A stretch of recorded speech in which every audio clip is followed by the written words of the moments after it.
Hello, ladies and gentlemen. Welcome to a little crossover team-up between the Shadow's Maw and the Gaming Grotto. I am your co-host, Marcus Shadow of the Shadow's Maw, and joining me is my co-host, Geeky Girl herself from the Gaming Grotto, Anastasia Laserbeam. Hello!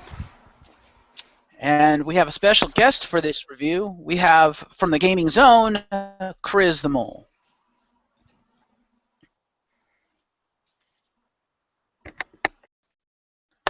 Chris? Muted? Hello? I'm here. Sorry, I might have been muted. I said, "Aha! Bet you didn't think you'd be seeing me again." That's like the only line they say. It's like the freaking dwarves of World of Warcraft with "Well met." That's Fair how enough. ridiculous it is. But yes, we're going to be reviewing Middle-earth, The Shadow of Mordor, which anyone who has been following around the pound knows I gave that my 2014 new game of the year, because I really do like this game. So, Middle-earth, Shadow of Mordor, based on, of course, the Lord of the Rings and Hobbits books written by J.R.R. Tolkien. Extremely loosely. Look and... Yeah. Well, it's based on the world. But the look and feel of the world, it's based on the Peter Jackson films, which I felt they kind of got that look and feel right. A little bit. I think they went a little too extreme with the violence, but at the same time, it's wartime, it's humans versus orcs, so fair enough. This game was released at the end of September of last year, 2014, September 30th. It was developed by Monolith Productions and published by Warner Brothers Interactive Entertainment. This game follows I don't know if he's Gondorian, but he's human. He's a ranger captain by the name of Talion, who is basically denied death after his entire regiment and family and stuff gets basically murdered by orcs. And he's denied death by some sort of wraith. Wraith, of course, is another dead person whom you do not know the identity of until later in the game. Part of the game is you get the Wraith memories back, and you figure out who he is. The Wraith has no memory, but he tethers himself to Talion, who is a living being, and basically, as I said, denies him death, prevents him from dying. He all but dies, and then the Wraith is like, "Nope, denied. You're going back to the Middle He kind Earth." of dies, and then the Wraith brings him back. Yep, and the reasoning the Wraith gives is because Talion's feelings toward the orcs and stuff like that is very similar to his, and they can share a common purpose. And until both their missions of like vengeance and what have you are complete, Talion cannot pass to the other side and fully die. Which means you can't die in this game. When you die, you come back to life because Wraith. With this game, there are several different skins. When I got the game, when the game came out, I had pre-ordered it. You, of course, have your default skin as Talion. You have, I think this was because I pre-ordered it, but they gave me the Captain of the Guard outfit skin, which is basically Talion's default, slightly modified. It's not modified enough to really make a difference, so I never used it because I preferred the default one. And then there was a third one that they gave you called the Dark Ranger, which is the one that I use the most because he's got a black hooded cloak on, so he's got the hood up. He looks like basically like a Gondorian ranger wearing a black hood. There pretty also awesome. is a fourth one that you can get from the store for free that me and Mole downloaded, which is this kind of Game of Thrones looking character. She looks very similar to Khaleesi, kind of, except with more chains and maybe I will say mine I didn't download from the store. It was just on the game. Oh, mine I downloaded there. It was So free. they might. So since it was free, they might have automatically included it in one of the updates. Maybe. Yeah, or maybe it's because of the edition you got. You got like the Day 0 or Day 1 edition. It might have been because of that. But there is one you can download. It's with the free DLC. Yeah, that's probably why you had to download it. But there is also another outfit that is a DLC-only outfit. It's a free DLC, which comes with 3 epic runes, one for each of your weapons. and the outfit is the Black Hand of Sauron, which actually looks pretty awesome. I used it for a little bit because I like the armor that you get because it's more of the like Witch King style armor with the like bladed gauntlets and stuff. It looks awesome. The reason I didn't use it is because they changed the face, because instead of making it an outfit for Talion, it literally changes you into the Black Hand of Sauron in terms of the look. I'm like, I'd rather have Talion's face. Yep, although I believe Pew was going to say what was wrong with that skin. Oh, fair enough. The only thing that's wrong with the, it starts with an L, it's like Lithalon or something.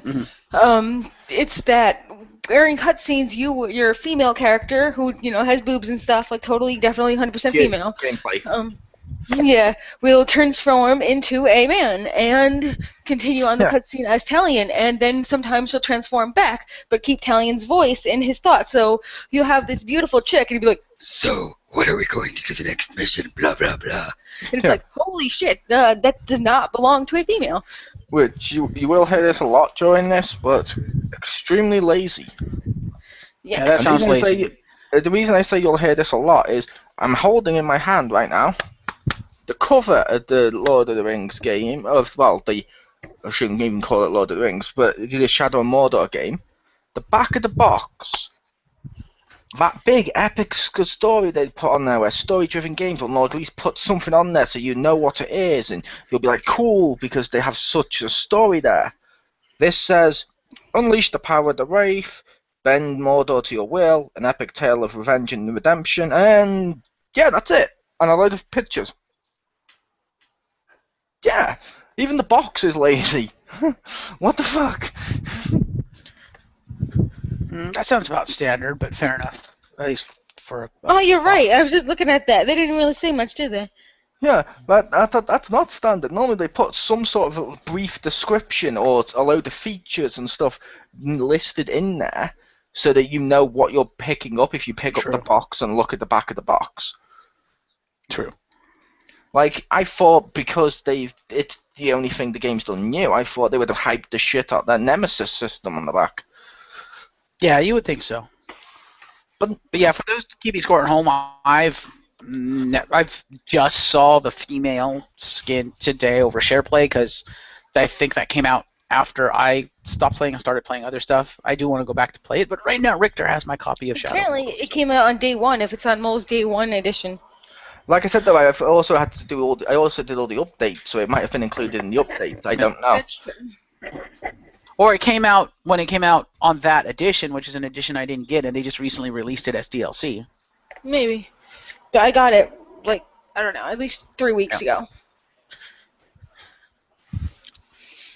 But yeah, so this game, like I said, I really do like the graphics. The graphics look really nice in this. It is a little overly dark, but then again, based off of Peter Jackson's Lord of the Rings, so it's going to be kind of dark. I would make the case this is not based off Peter Jackson's Lord of the Rings. The look of it, the look and feel of the world, like I said before, is based off of it. I was making that case because, as I mentioned in the past, like I mentioned to Pew, I don't like Peter Jackson's Lord of the Rings, the films, as much as I like the book. However, it looks like Lord of the Rings in a load of parts. It looks like the fantasy. It gets the heart of the stuff. It looks great. Mm-hmm. This basically looks like Dark Souls. It really does. It doesn't look like anything relating to Lord of the Rings at all, and then Gollum appears to remind me that it's Lord of the Rings. And I will also say, personally, as I mentioned to Pew, for those listening, I don't like the graphics. They're average. I don't know if that's because I've played more PS4 games or what, but playing this, it basically looks like a PS3 game that's just had the resolution upscaled. The plants and stuff look stupid, and like a lot of the walls and textures look like eh. And his hair never moves. Yeah, the hair is, which is the female character's hair moves a little bit more, which makes me feel a little bit better. But Talion's hair is like he gelled it up. Like I like to imagine that he like puts so much gel in it. Like the spirit dude is like, hey, if we're gonna go kill these people, might as well look cool doing it. I got this cool spirit gel. Put it in there. Fair enough. Well, like I said, I use primarily the Dark Ranger outfit, so yeah, I never see his hair. Yeah, I'm gonna say it's not hair, it's a helmet. Fuck it. It stays in Ha! place so much. It's a helmet. In a world in which Gollum is listed as a hobbit over and over again. And halfling. Yeah. Which they shouldn't A, have no knowledge of, and B, he doesn't look like that anymore. Yeah, I'm like, fuck it. Fuck it, it's a helmet. It's a visible helmet. Anything's possible now. It's a helmet. It's an invisible ghost helmet. Ghost helmet. Yeah, but well, since we're speaking of Gollum, I want to go into the one thing that made me scratch my head with Gollum. It's like the voice. You can tell it's not Andy Serkis, but the guy who does it does a respectable job. Character for the most part looks like Gollum, and okay, cool, they put Gollum in the game. The problem I have, and I'm going to try to do this spoiler free, is because at the point at which you start following Gollum around doing the Gollum stuff, you find out who the Wraith is, and he's all like. Basically, Gollum, I think, used to like work for or with the Wraith when the Wraith was alive, and knew of him, knew what he did, and so he's all like, well, if I get the Wraith's memories back, he can lead me to the One Ring. But I'm like, okay, this takes place after The Hobbit, before Lord of the Rings. I'm sitting here thinking, you know who has the ring, you dumb little shit. What the hell? He even mentions in the game Baggins is, and I'm like, and this Wraith is supposed to know how to get you to. How would he know? It's like, where is this coming from? Gollum's an idiot. I'm like, this Wraith would not know where the ring is. Because Baggins came after this guy's time. So he wouldn't know who the fuck Bilbo Baggins is. I'm like, and Gollum, you should know this if you know who the Wraith is. I'm like, oh my god. What's the logic in Gollum wanting him to get his memories back? That, to me, blew my mind. I'm like, no, that makes no sense. That's because in my mind, this is as faithful to the Lord of the Rings lore and sort of continuity, whatever you want to call it, as, say, I don't know, Alien Colonel Marines is to Aliens, the film. There you go. Wow. That would explain a lot. I still haven't played that game, but wow. Oh, how are you wowing then if you haven't played that game? Everything I've heard about it, I've really not heard anything good about that game, and when you hear nothing good about the game, yeah, it can't be anything but shit. To be fair, there's nothing good about this game for me. Yeah, same thing here. Fair enough. Like I said, I really liked it, but that's also because, and what we're going to get into this now, is because I've only played the first Assassin's Creed. So the gameplay in this game is lifted basically out of, from what they say, Assassin's Creed 2 and beyond, which again I've never played, so I can't attest to that. To me, if it's lifted right out of the Batman Arkham series, like for the most part, the combat system is basically the combat system from the Arkham series. With the you press one button to do combos, and you have another button to do your counters and stuff. I think this combat system is slightly better than the Arkham system, maybe equal to about the Arkham City system, which I feel was an improvement over the Arkham Asylum combat. It's more fluid and more responsive. Yeah, I'm going to say, if you're listening to this, go play any of the Assassin's Creed games and just climb up one of the buildings. Look at the animation. Look at the exact way they do it. Even jump off and look at the animation they do. Or they're running across buildings on ropes. Yeah. Now imagine that just with a Dark Souls palette placed over the top of it in an extremely lazy manner, and boom, you got this game. Copy and paste, and there you go. Yeah, well, a lot of the climbing animations and stuff like what you just mentioned, a lot of that, if you look at the Arkham games, it's basically the same animations too. Batman basically has the same animations as Altair for climbing, but he doesn't quite have the swan dive, but that's because he's got a cape. But it's also worth noting that with the Arkham games, like you mentioned, Batman doesn't climb the side of buildings. Yeah, he kind of just grapples and... That's true. Yeah, the climbing animation is literally the exact same way of how you, I don't know, parkour, whatever you'd call it, on Assassin's Creed, all the way up on the rooftops and stuff. And the other thing is that they take away from it so much that they also have all like the sticky I call it sticky fingers, but it's not sticky fingers. It's like you get stuck on like a 2 feet high fence and you can't move, or sometimes like you have an enemy and you want to move around it, but you have to move like outside the enemy space because they take up like I don't know X many blocks, but his body only takes up like 3 blocks, and you have to go all the way around like him. So sometimes you'll be blocked by his path, even though technically there's space left or right. You can you would think you'd be able to go around him, but you can't because you're stuck on him, or you get stuck to walls, or sometimes you're on the edge and you really want to jump, but the game's like, oh no, you can't jump right now. Yeah. Don't jump yet. And It's all like- those things that are like annoying in Assassin's Creed are right here too, which relieves me that they just copy and paste it, put it on here, didn't bother to check to see if there's anything they could improve, and just left it alone. It's like the darked out part of the map where you have to climb up the tower. It's done like Assassin's Creed where you unlock the stuff. Also, how you scan the environments with what you will probably say it's basically detective mode. They did that in the Assassin's Creed games, but it wasn't as permanent, and all the collectibles were highlighted in like blue energy. Sound familiar? Oh, that's right, they even did that. Yeah. Oh. Even the like beat up missions and the mission style and the icons they use over the map, like even the maps and layouts in the buildings themselves are very written out like Assassin's Creed, and all the submission icons are like from Assassin's Creed. Fair enough. Like I said, I've only played the first one, and while like a lot of the animations and stuff, I can agree with you, were kind of lifted from that. The rest of it didn't feel like Assassin's Creed 1 to me, which you guys have said on multiple occasions. Well, it's really 2 onward that did all the gameplay innovations. So I was like, okay, fair enough. But I felt that the Wraith mode was better than the detective mode in Arkham, because my biggest complaint with the detective mode in Arkham was the fact that you basically had to run it the entire time. Like, I rarely turned that off because you needed it to like see everything. In this game, I actually found myself with Wraith mode off more than I have it on, because I only use it for specific things, and I turn it on for like 5 seconds and then turn it back off, because I just turn it on, look for what I look for, turn it off, and go. See, Whereas in Arkham, I find I have to keep it on the whole time. See, with the Arkham ones, with the Arkham games, how some people played all the way through in just detective mode. I didn't. I played through normally. I only used detective mode when I just wanted to quickly, like I can do on this one, scan the environment quickly just to see, okay, how many enemies are below me and where are they. That's how I did. I didn't use detective mode much because I don't want to see everything in blue. I actually want to see like the textures and backgrounds and stuff. Yeah. Which I agree with, but detective mode was so useful, at least to me, and I must be one of those people who I didn't play the entire game in detective mode, but it felt like it just because of how long I'd have it on.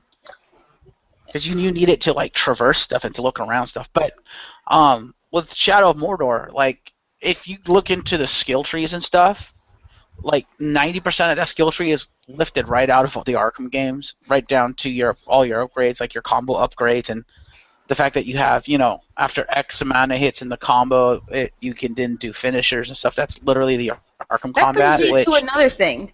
Right. Like, Yeah, that leads me to another thing. But yeah, I had to unlock all these other things that I didn't particularly want in order to get the next tier level of skills.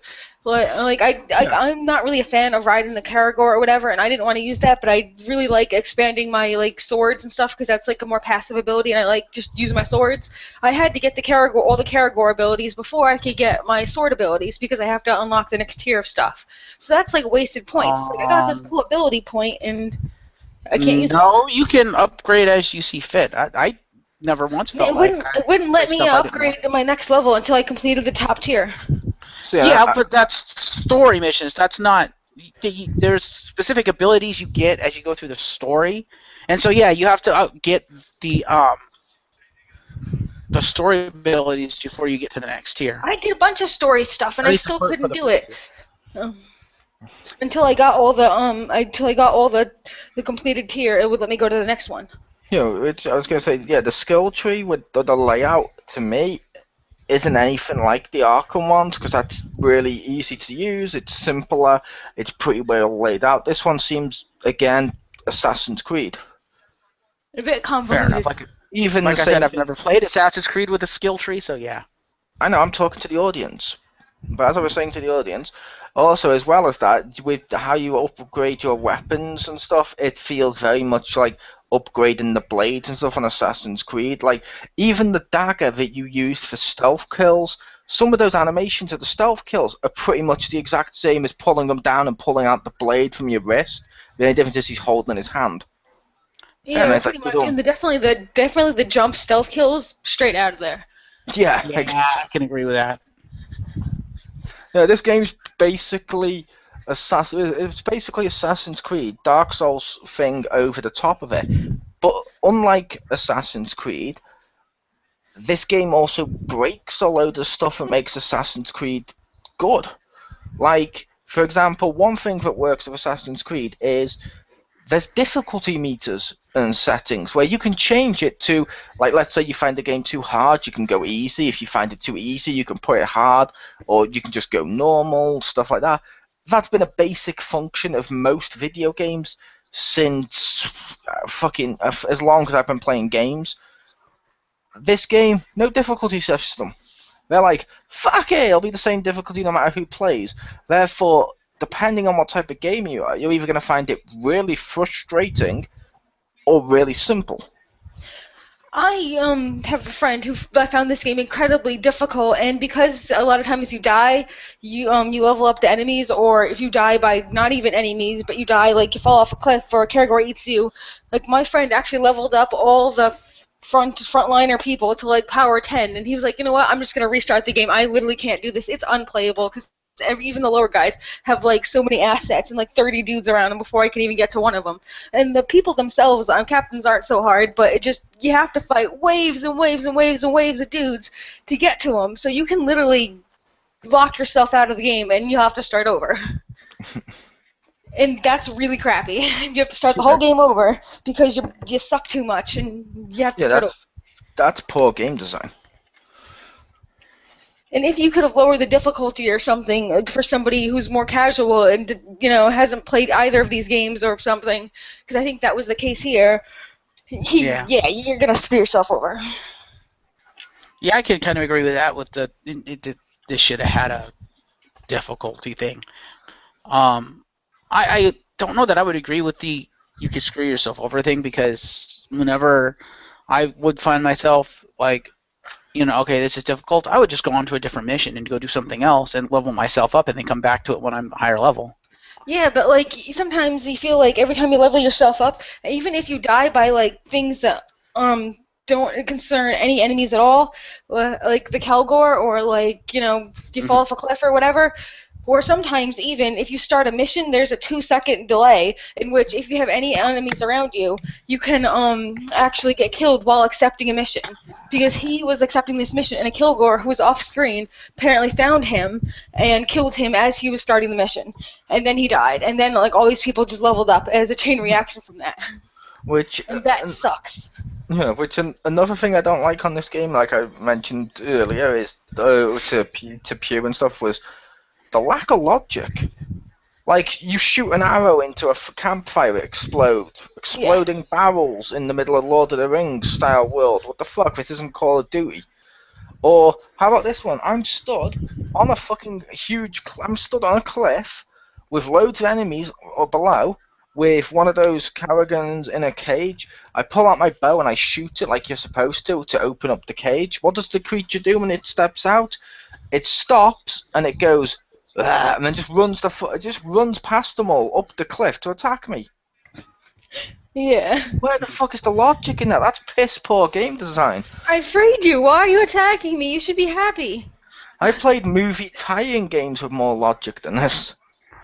That's weird, because every time I've released the Karagors and stuff, unless you were a closer target than the closest orc, but whenever I've done it, they've come out and just started attacking the orcs. They have on a few of them when I've done it, on nearly all of them when I've done, but on the one or two instances they did that, and I know I wasn't closer because the orcs were actually stood right next to the cage, and I was all the way back on top of this like cliff. Mm-hmm.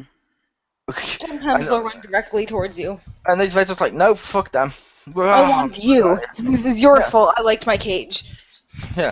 Well, the other logic gaps was, like I mentioned, you kill someone, and then essentially, when the next guy gets promoted on this nemesis system, the animation, it shows another orc kill him, and says duel, and then it shows him killed him. And it's like, yeah, promotion. And I'm like, I killed him. What the fuck's going on here? And then you have stuff like that, and it's just, some of the logic. Oh, yeah. Especially with Rat Bag or whatever, when you kill people for him, he didn't do anything, and yet it shows that he's like this big money dude because he killed them all. I'm like, you didn't do that. Yeah, which it's also funny because, like I mentioned earlier, and why I did the introduction, I've had the same person on this advanced nemesis system, which is gonna help make the game so much cool and so expansive. I've had the same dude pop up 5 times, and each time he's just like, "Well, you never expected to see me again." No, I didn't, because strangely I Because I killed you. killed you. Yeah, You were multiple dead. times. What are you Multiple doing times. back here? And then after a while, when it got to like the fifth one, it's like, but you never expected to see me again. He goes, I'm thinking, no, you're wrong. I completely expected to see you again because I know how lazy this game is. Yeah, I've had to kill like a few guys, at least like 3 different guys, like at least 2 times, and then one dude, whatever his face, the diseased. Each time he comes back like in the same rank he was in power. It's like he kind of goes off the grid for a while and then comes back, and he's like run underneath the war chief now because every time he comes back he's promoted.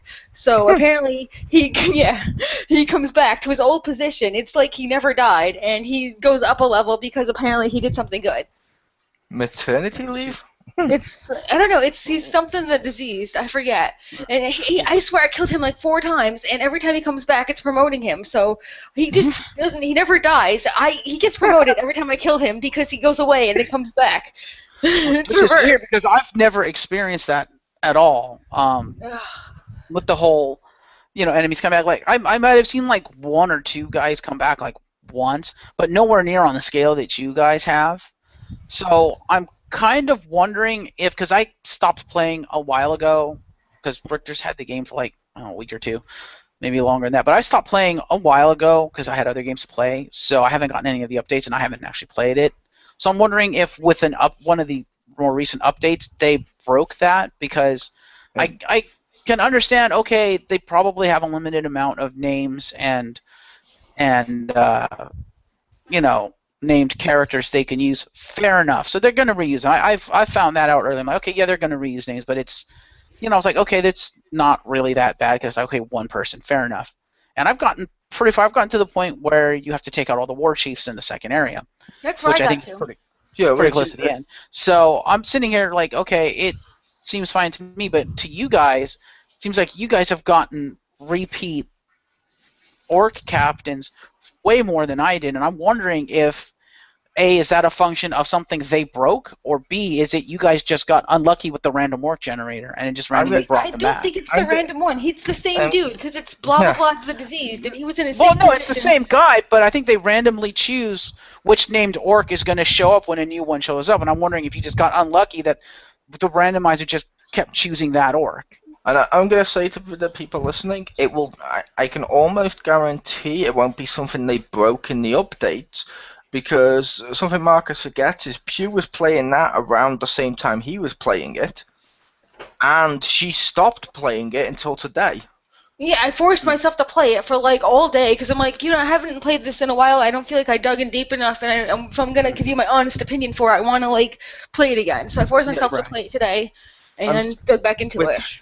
which means that excuse is not working with that one. But I don't know what the problem is with that. It's like lazy. Yeah, because I will mention for the viewers here prior to recording this, a lot of problems that Mole and Stacy were telling me they had, I had never experienced, so I don't know what's up with that. Like, and this is like one of the big ones, the bringing back orcs and stuff. It's like, okay, I've seen 1 or 2, but that's about it. And they're like, as you heard, they saw an orc come back like 5 or 6 times. I'm like, that's pretty bad. I've never seen that.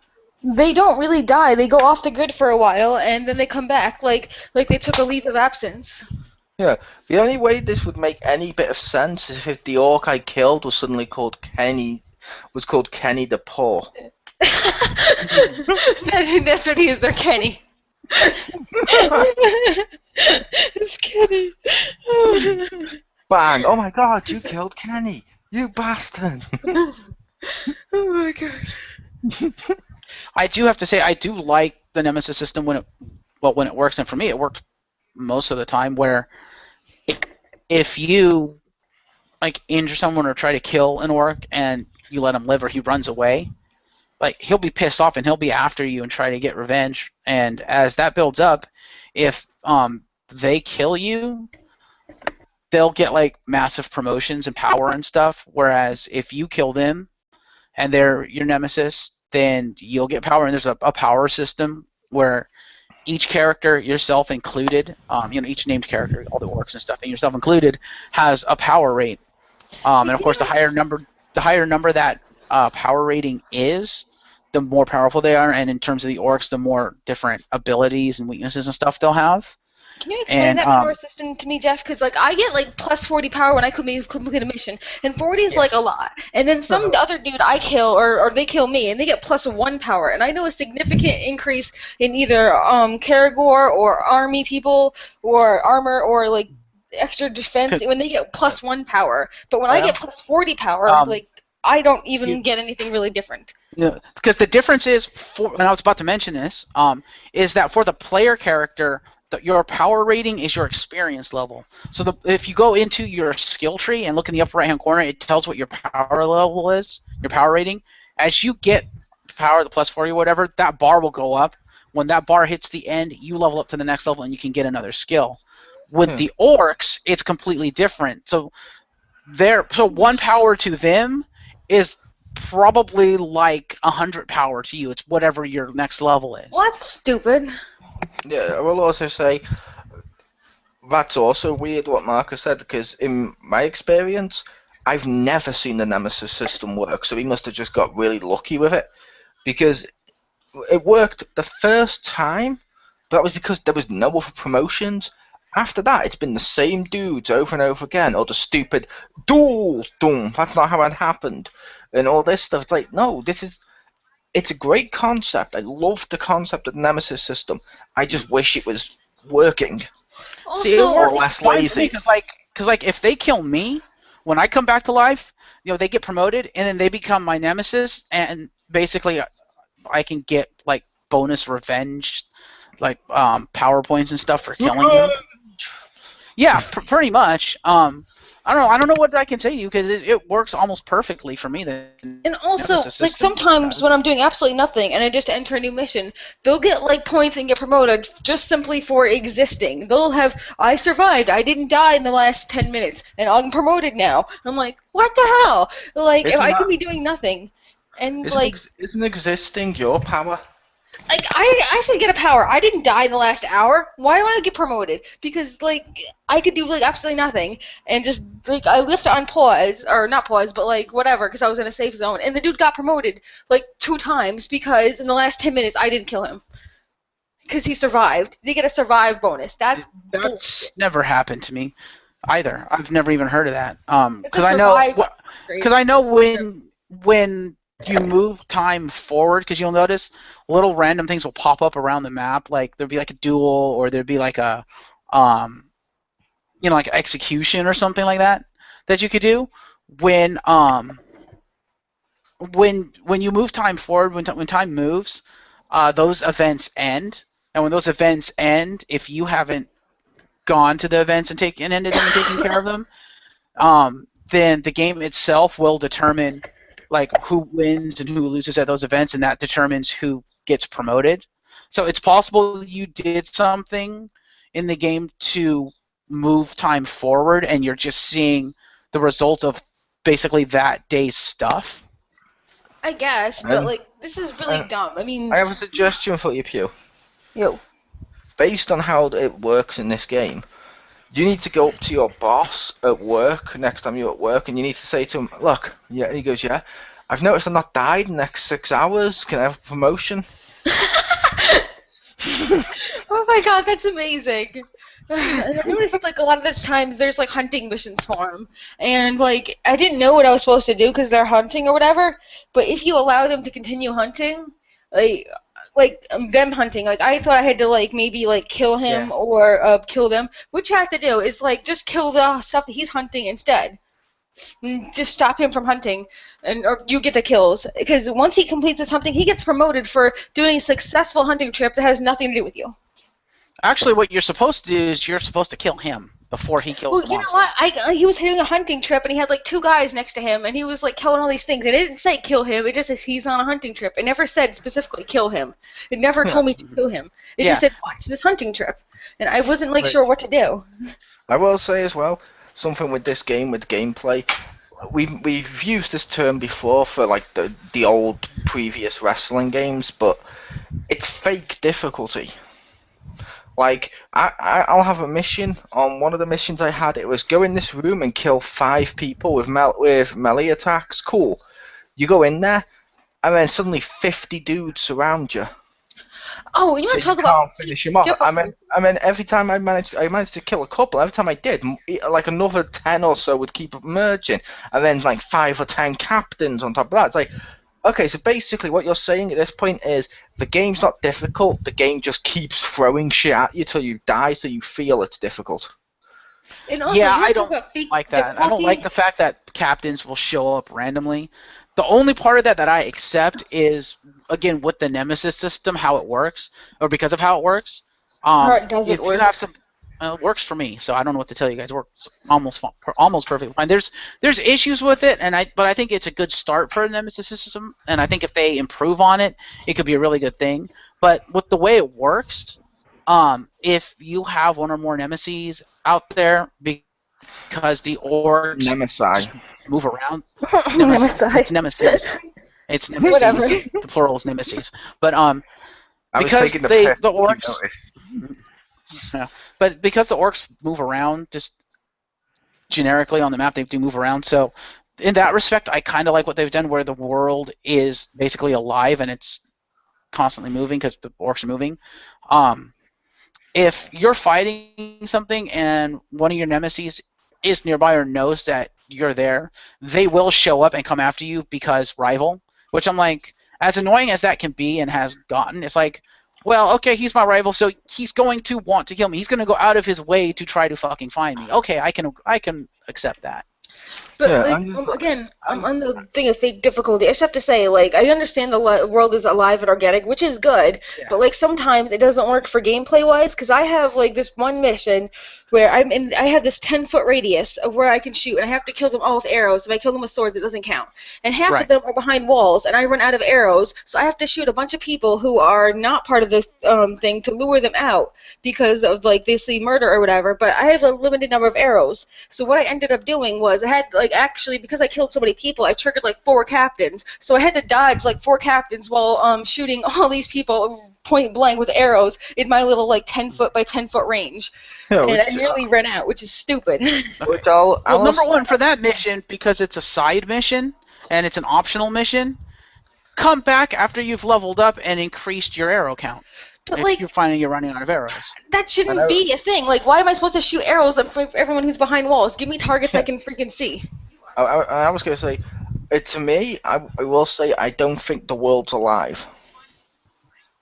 Okay, maybe it's faux life, but it's meant to. I feel it's fake aliveness because I've had it before now where completely empty place. I killed all the people, and I suddenly got the like text that you can read and stuff like that, and like what do you call it, the intel. I clicked the intel, I read it, I came back, and suddenly the whole place was populated by monsters again. I'm like, really?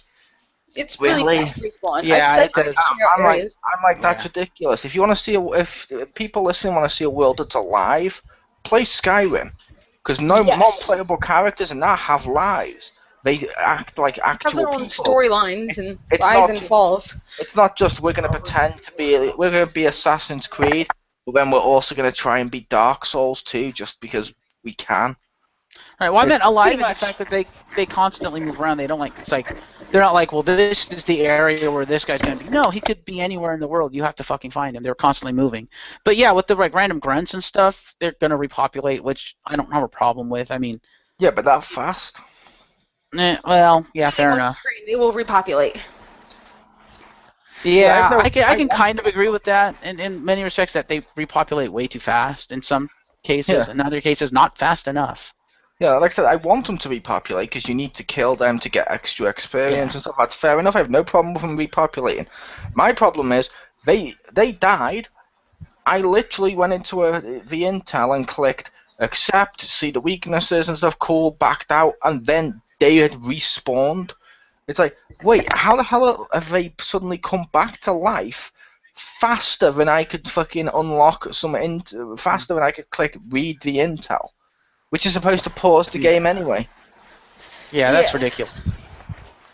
I don't think I've ever had them respawn that quickly, but yeah, that's ridiculous. Like, I like to make, like, little safe zones with my, like, anchor tower anvil thing, but, like, I can't clear out an area and have it stay clear for, like, very long. Yeah. Like, I can know this is my safe zone where I can get crap, but no. I want to make little safe zones. Nowhere is safe. Yeah. I don't know. Like I said, I really do enjoy this game, and like I said, for me, it worked pretty well. I really have no explanation as to why Mole and Stacy over here experienced so many problems and stuff. Because again, stuff I've never experienced. But thus far, I've had a lot of fun with the game, and I think it's a good start to what could be an interesting franchise. I think it'd be better if it was its own IP. It didn't have anything to do with Lord of the Rings and make it a lot stronger, and then they'd feel more obligated to make their own stuff or improve on existing things to make it their own. I could see Perhaps. that. I could see that since, let's face it, they're using the Lord of the Rings name, but they clearly got so much wrong. It's like, no. It'd be like making a Batman game that plays exactly like GTA, where you get out and start shooting people to death. Pretty much. Like, it'd be interesting if this was its own world and these were its own characters and they had their own thoughts and feelings, and I wouldn't have anything else to base or judge them on because they'd be their own. True. So I think this would have been a lot stronger if it was his own IP. Mm-hmm. I think it'd be a lot stronger if it worked. That's true.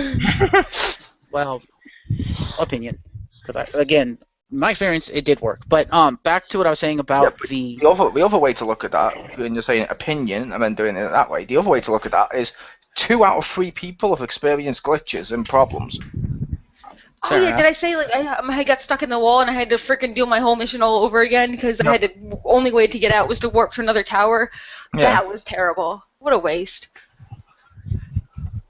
Yeah, back to what I was saying about the and yes, that is a waste. That sounds bad.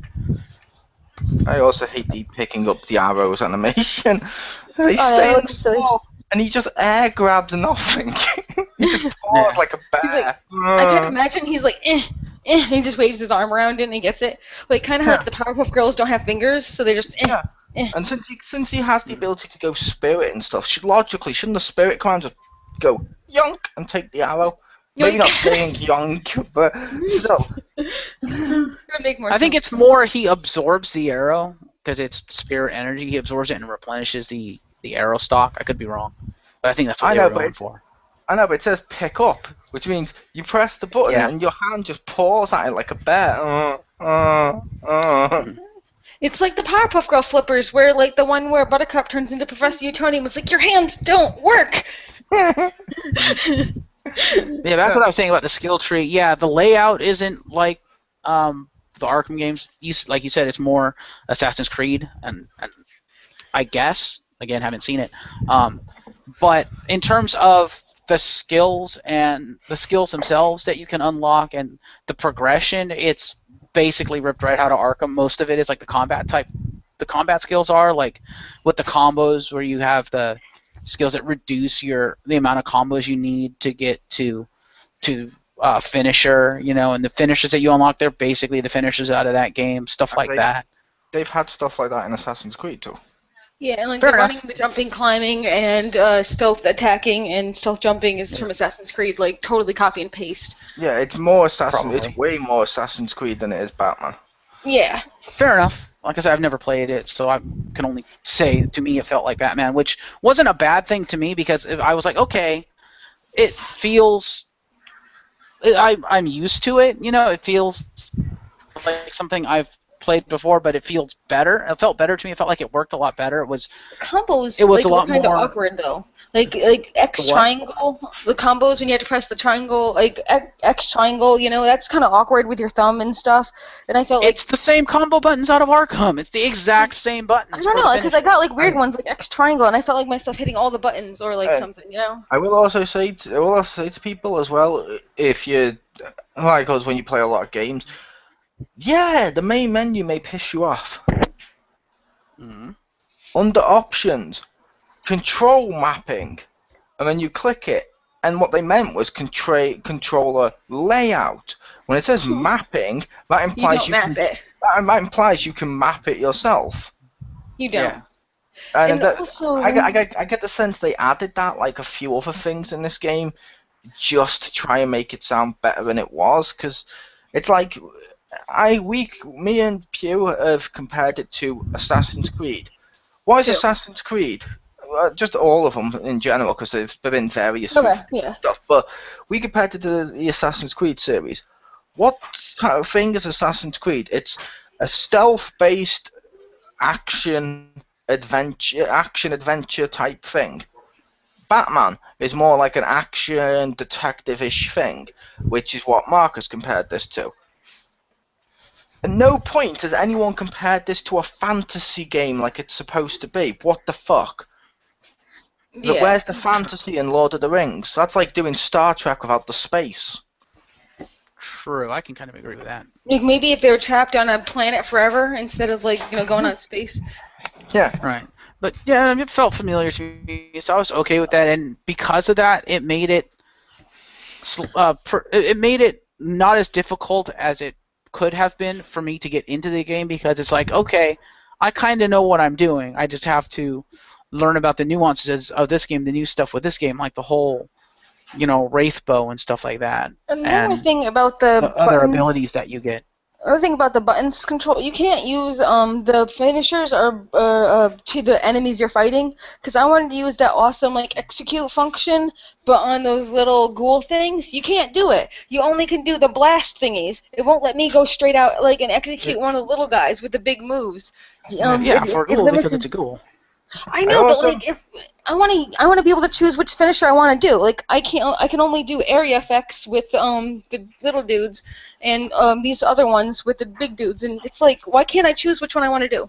I feel with the finishes as well.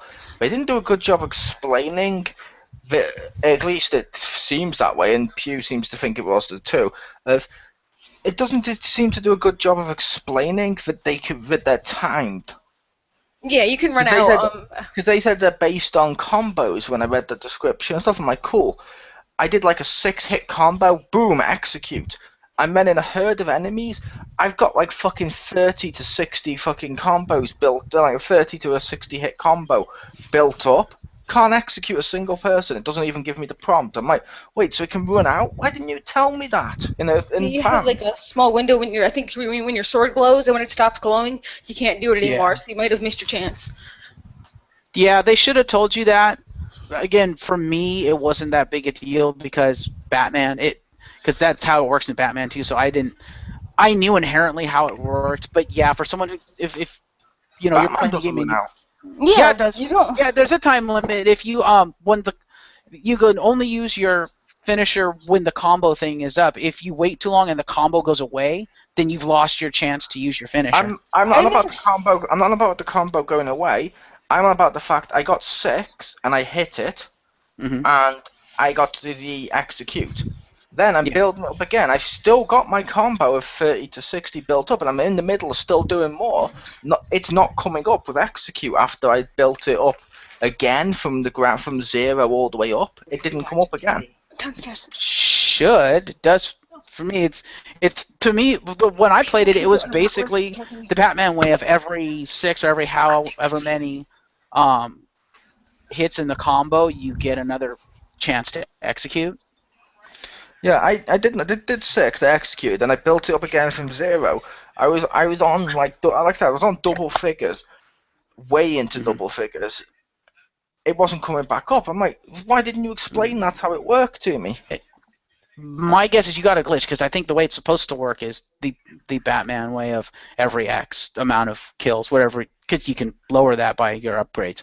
But every X amount of kills, you get it. So you might have got a glitch. I don't know, because like I said, for me, that's what it's always done is the Batman way of 6 kills execute, 6 kills execute. Because I've done, especially in one of the challenges where you have to get to get the bonus stuff, you have to get 100 hit combo.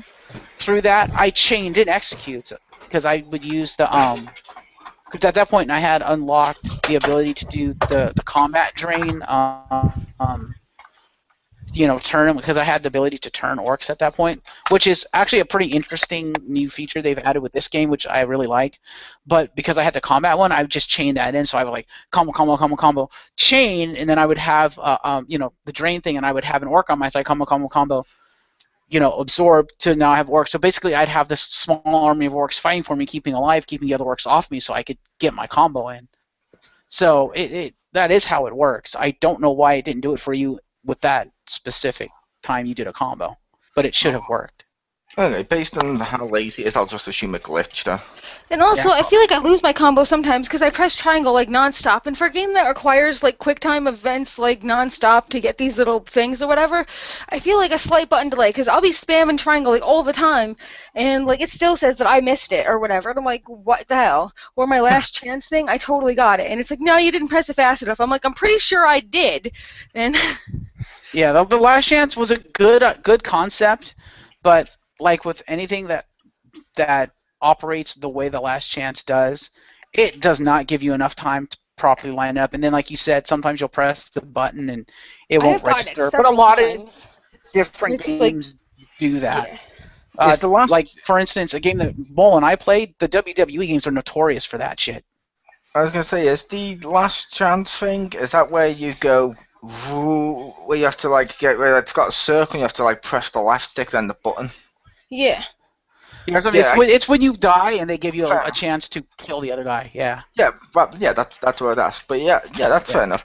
To be fair with the WWE games, though, when you mentioned the WWE games, that's more of a sport game where it's meant to be fast-paced, quick reversal, fighting stuff. This is supposed to be a fantasy game. I know, but that's why I said a lot of different games do it. What I meant by do it, and that WWE game's notorious for it, what I was referring to was the whole, you press the button and you swear you press the button in time, and they're like, nope, denied. No, I know that I pressed it because I'm not pressing any other button. And even in the ones where you have the deflective triangle thing, I've pressed that and spammed that, and it's like, I think maybe it does so many different triangle people at the same time that it doesn't tell you all the people who could be pressing, who need to press triangle at the same time. Because I'll be spamming that triangle and I'll hit every single one, but other people who didn't have a triangle option will still hit me and make me lose my combo. Mm-hmm. So it's like not fair because I didn't have a triangle option for them because I had two other triangle options that I was doing at the same time. This other dude was attacking me. You mean the countering? Yeah. Yeah, like I'll have like 4 people countering me, and like I'll get 2 triangles. I'll get like 2 triangles for like 4 people attacking me simultaneously, and then when I do the 2, it's like, no, you lost your combo because you didn't do these other 2. But I'm like, you didn't give me a triangle for them. I will admit, I hate the countering in this game. Yeah, well, to talk to Stacy real quick, and then you can talk about how you hate the countering. You have to realize it's not going to give you a triangle for everyone that attacks, but it will register it. So if you press triangle again, you'll counter if someone's attacking you. I've noticed that, and that's kind of bad. They should give you a... Well, even if they do, when you counter the first one, press it again, you'll counter the next person. You should. I kept spamming triangle like it was like trying to save like a dead baby's life by resuscitating them. Triangle, triangle, triangle, triangle, triangle, triangle, triangle. No, it's not working. Yeah, see, I will say that's the thing I hate about the combo system.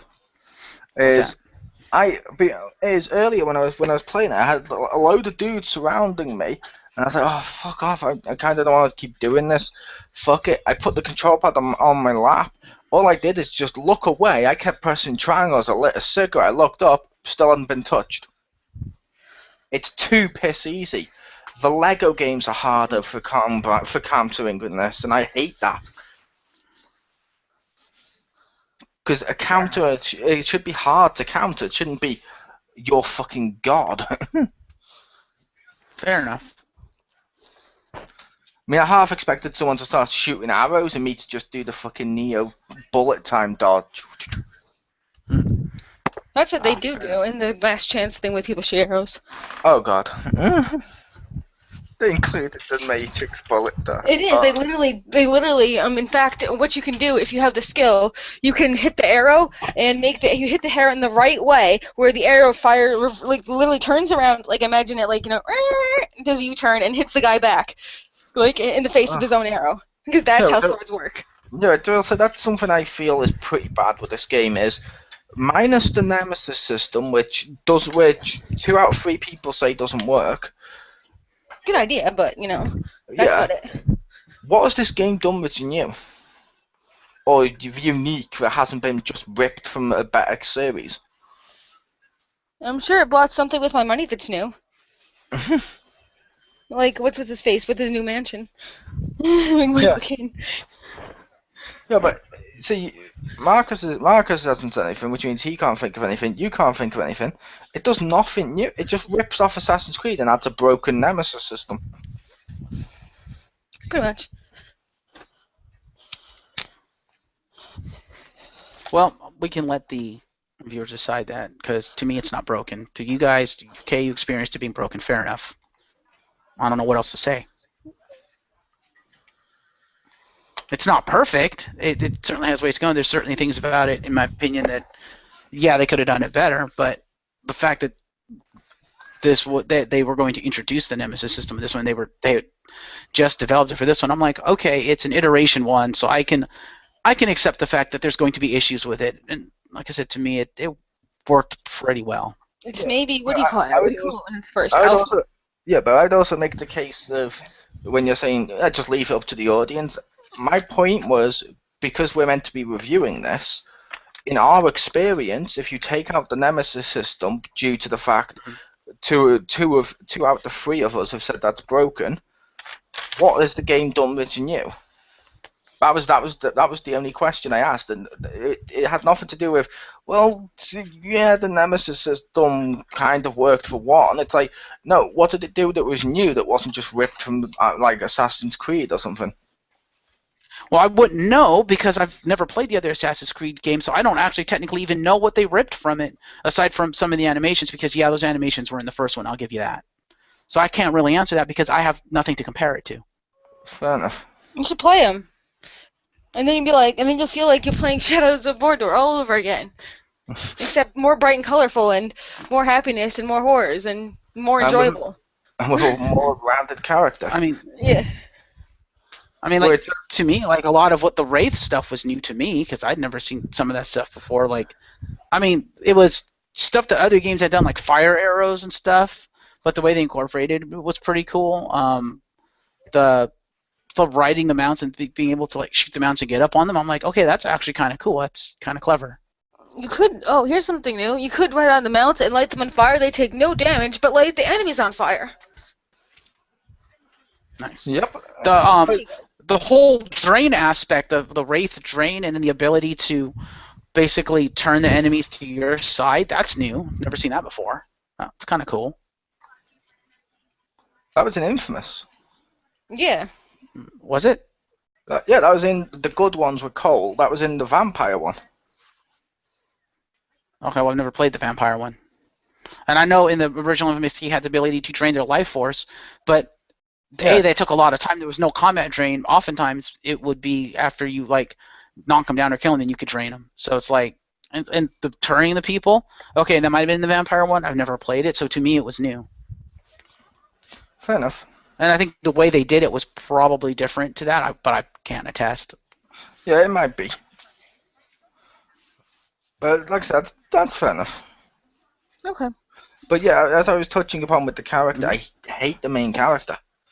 Like I mentioned at the beginning, before we went to do this, in front of him, his wife and his child gets murdered. He doesn't shed a single tear or really mourn them, and then doesn't mention them. Ever. Yeah. And his wife is like... I would argue that something like, say, Tomb Raider from last gen did that much better, because every single person, even when she took her first kill, she cared about this, and she freaked out. And when people around her were just injured, she was freaking out. This one, he's like, I don't really give a shit, because I think he's it's a paycheck. the strong, silent type, I guess, if that's a thing. Or a cliche. Yeah, he's basically the dude. I'm a man, I don't fear. Yeah, he's basically the dude bro stereotype. Yeah. I got my... Well, I what's that? I said he got his ghost helmet on. He's got all the armor, so he never has to feel. Yeah. Yeah, well, I get the feeling that what they were trying to go for was that, he's this ranger captain. So he's been doing this for a while, and as anyone knows, and anyone who has like say spoken with like a veteran of war or something knows, when you've been around it that long, you've been doing it that long, you kind of become desensitized and kind of don't care. But when it's your own family, that's different. Yeah, when it's your own child, you do. And your own wife. And he probably cares, but he won't show it. He's stoic, and he's seen it so much that it's desensitized that he's just he like, has no one to okay, inside he cares about them, but it's like, he's probably seen family die before, and to the point where it doesn't really phase him on the outside. At least that's kind of what I felt that they were trying to do. Like he's surrounded by orphans or something that he's going to freak out if he cries. He's not around anyone. He can feel no obligation to hold in his emotions at all. He has no one to impress. I was going to say, I would have got that feeling if the game also didn't have him fucking narrate his thoughts constantly about stuff like, oh, there's a plant, I can pick that up to get health. So, you could talk about, you're not going to think, oh, I'm missing my child or my wife. No, you're going to think, oh, I can pick up a flower. True, he doesn't mention it much. He does, throughout the course of going through the story and stuff, he does, in his mind, be like, I need to focus on trying to get revenge for my family kind of thing. So he does mention them once in a while, just not a lot, and not in a fashion where he's like mourning for them. It's more, I need to get revenge for them. Yeah, but like he just says, I need revenge. I don't think he ever actually mentions the word family. He just, I need my revenge. I think it's more to the point where he's just being so selfish that he doesn't give a shit about his family anymore. Yeah. He just hates for the sake of hating, and now he wants revenge. I would also ask, what's his revenge? Is his revenge actually for his family, or is his revenge because they also ran him through, and to which case the ghost brought him back? Yeah, there's that, and that's what I was about to say. I think the other part of the reason why he's so selfish is because he's been denied the ability and the chance to be with his family in the afterlife, and the only way he can see his family again is to get his revenge and complete the mission, so the wraith will let him die. So therefore, he's singularly minded, like, I want to see my family again, and that's his way of mourning for them, is saying, I want to see them again, and the only way to see them again is to do this. So I'm just going to focus on this, because the faster I get this done and over with, the sooner I can see my family again. I don't know. I feel like the Wraith dude was pretty chill. If he asked nicely, the Wraith would just leave him alone. It didn't feel like he was being like too much held against his will, like too much. Yeah. He seemed pretty accommodating.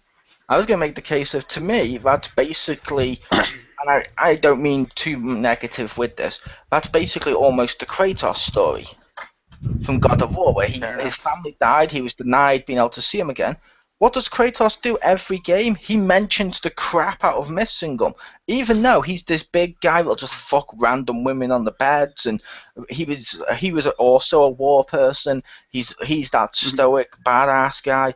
He constantly mentions that he cares about his family, and it's like, come on, dude, just mention it once. You're not like a 2D fanfic character. Yeah, I can kind of agree with that. Well, pretty much he is a fanfic character. Pretty much. Is there anything else you wanted to mention before we wrap this up? No, that'll do. Pew? No, but like, just the whole gender bender thing was really, really weird. Just don't select that skin. Unless you want to laugh your ass off and then switch back. And when I get the game back from Richter eventually, I'll have to go. Is that a free download, Stace? Yes, it's free. I'll have to go get I got it right out. when I started playing. Yeah. Alright.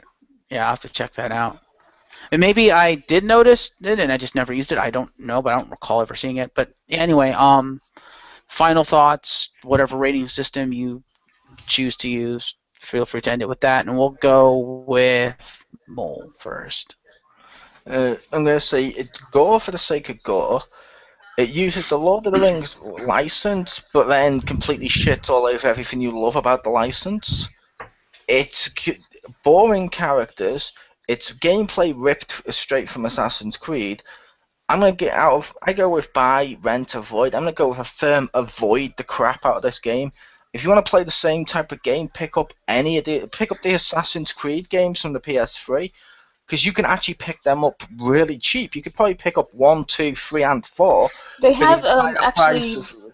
Yeah, you They can had probably pick up. the collector's edition, which has everything from 2, all the expansions, and that was like $15, and that's like Yeah. 4 games for like $15. Yeah, but I was saying to you, Pew, yeah, I was saying you could probably pick up all of them, all the way up to the last Assassin's, up until before Unity, for the Oh, okay. same price as this game, Oh, and absolutely, yeah. that's just shocking. So yeah, avoid the crap out of this game. I just mentioned that you could just get them all in one box, like Master Assassin set for like $20. Nice. Fair enough. Pew, your final thoughts. Oh, this game, like I literally just had to play it today because I was like, oh, I don't really know anything about this because I stopped playing it. So, I don't know. It's just, if you don't know anything about either of these things, and you don't, basically, if you've never played Assassin's Creed, never heard of Lord of the Rings, you've never heard of Batman or played the games, then totally go ahead, pick it up. It'll be like, you'll be like, wow. So, but if you have even heard of any of those things, yeah. I have to give this like a 3 out of 10 or something, like, because there's nothing new and original. It gets really tiresome really fast, and it just has so many laughable mistakes that you're just like, why? Like, and it just like, it's literally like if you could take this other games and a copy machine and like copy it, like you photocopy your hand or something, like that's how this game is made. And it just like, there's nothing here that isn't somewhere else and done better. So, yeah, I'm going to give it a 3 and a 5 if you never played any game ever, and this is your first game ever. Fair enough. I actually enjoyed the crap out of this game up to the point that I stopped, and I do plan to go back to finish it because it was fun.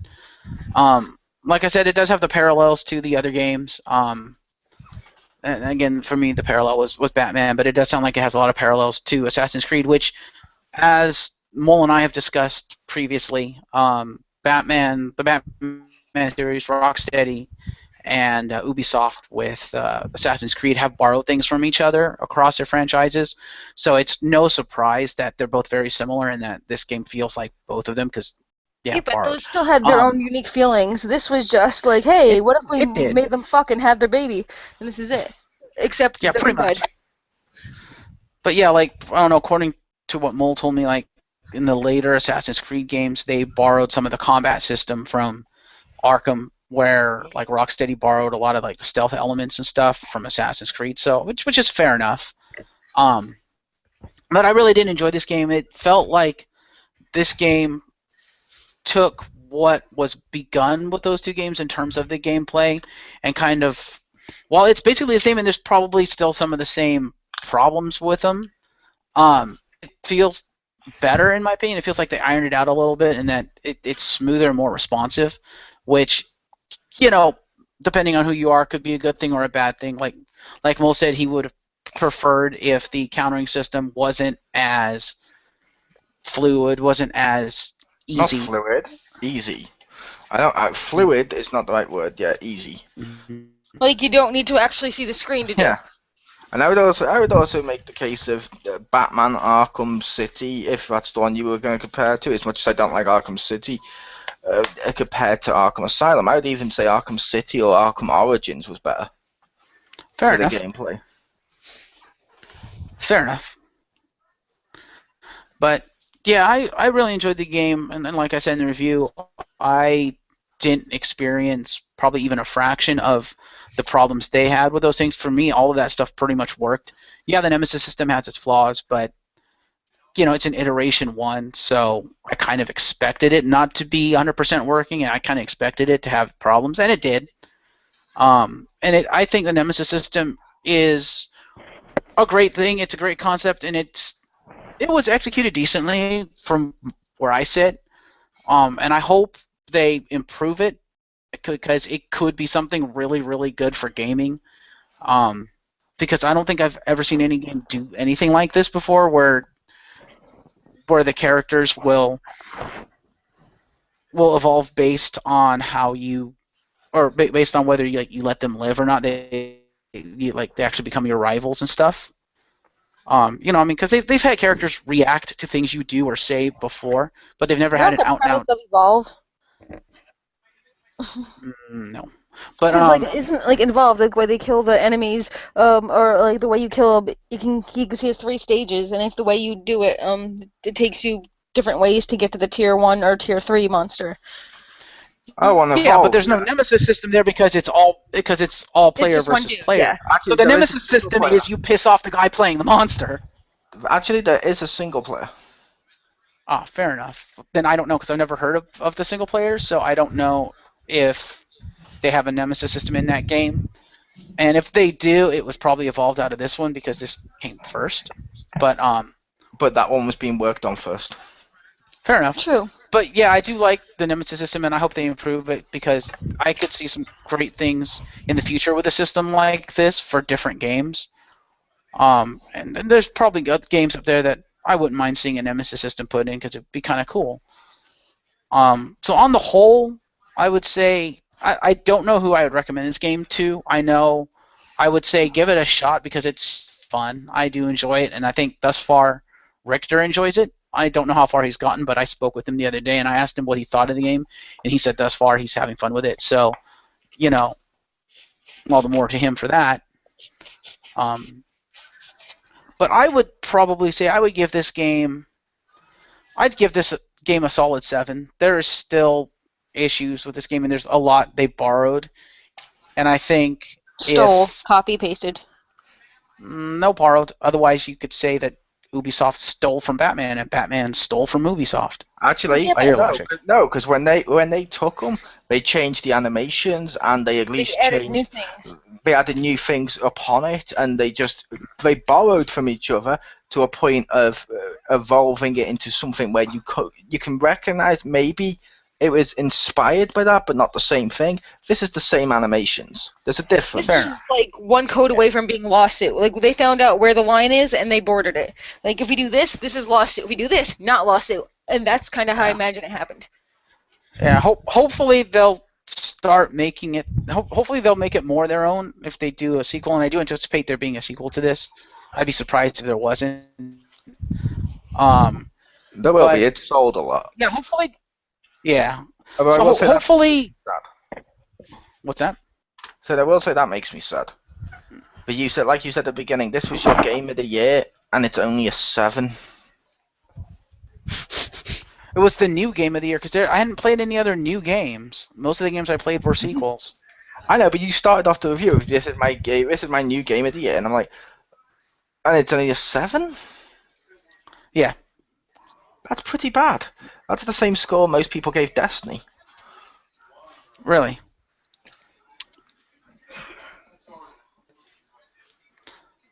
Well, you guys did bring up some things I hadn't considered, like the whole he doesn't really mention his family after they die kind of thing. It's like, yeah, you have a point there.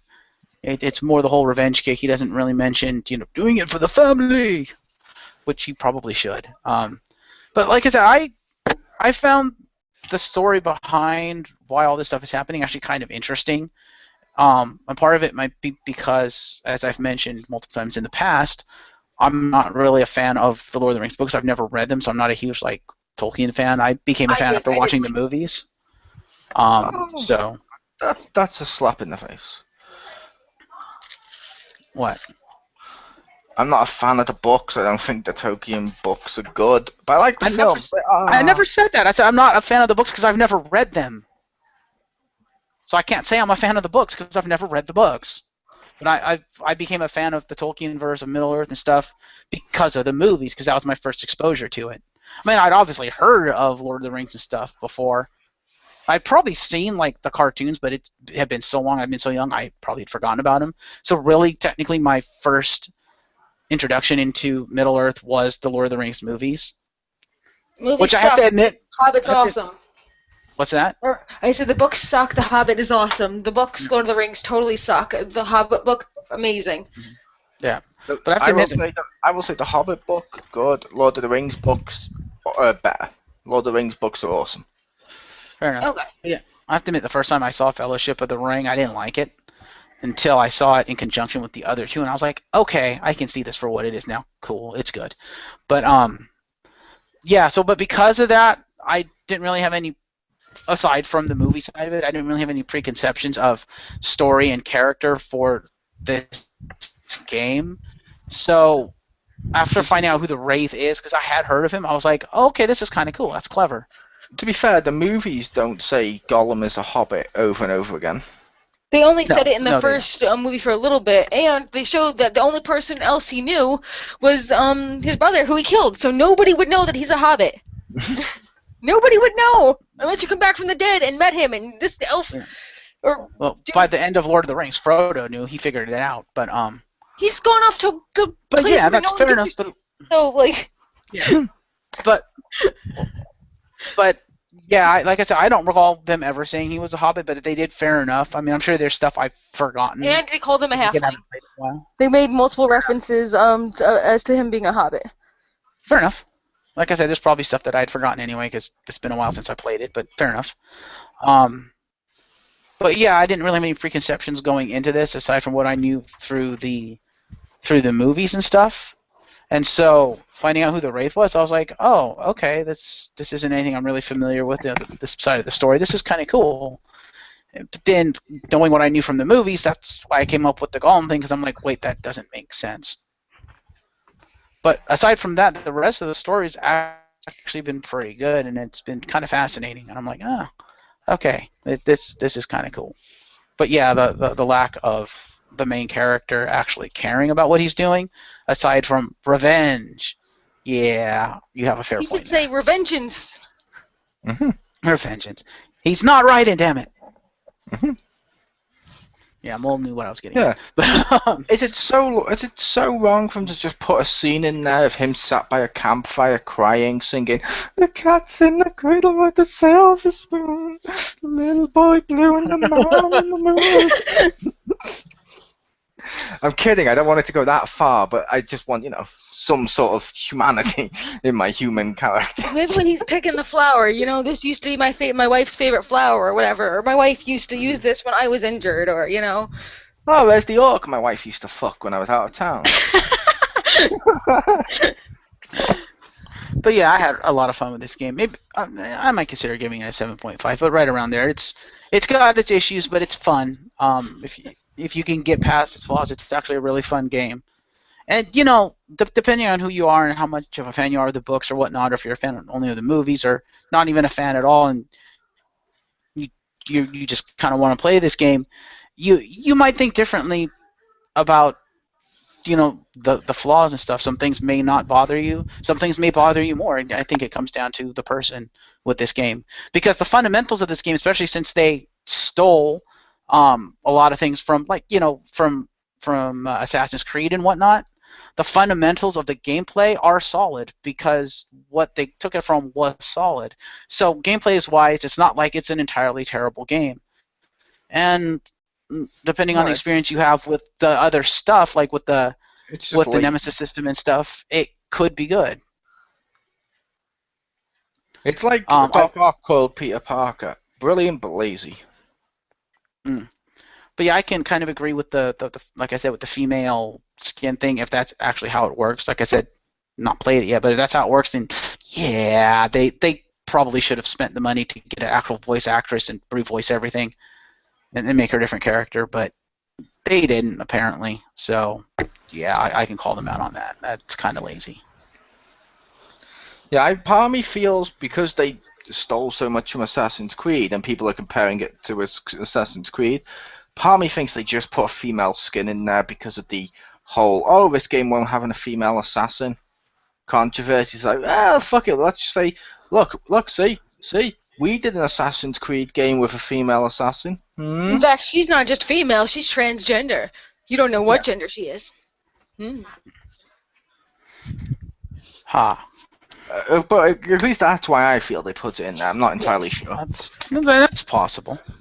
Except if she was included when the game came out, then that reasoning doesn't make sense because this came out long before Unity, so before the controversy came about with Unity. You're not giving us a female assassin this time around. Controversy was about a year or two ago because it was. It was at E3. No, yeah, it was almost a year ago because it was at E3, so it was before the game came out. And okay, like you said, you hadn't seen this on your one, which was day one.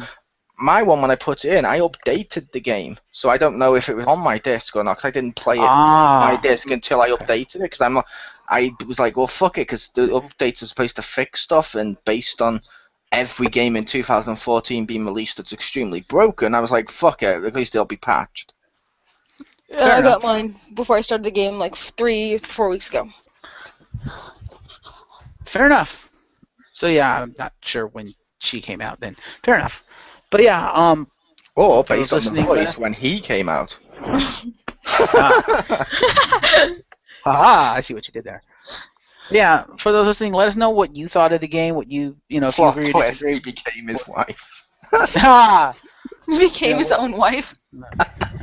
what you think about our opinions and stuff. And yeah, this has been a pretty interesting review because we had opinions on both sides of, I liked it, they didn't, so fair enough.